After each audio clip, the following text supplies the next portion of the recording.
Hi. 300 रुपए का colour और 500 रुपए की जीन्स, कलर में पैसे कौन डालेगा?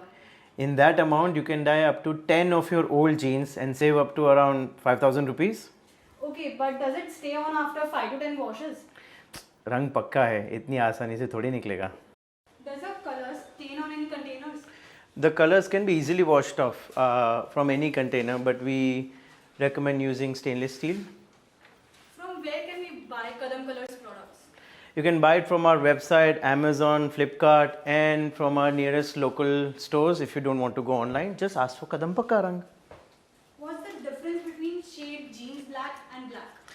नाम से ही पता चल जाता है. 27 number jeans black is for dyeing your jeans black, and for rest of your fabrics, use shade number 17 black. One last question. How many kinds of fabric can be dyed? You can dye all types of fabric with Kadam Pakka Rang except polyester blends, and we're working on that series too. Stay tuned.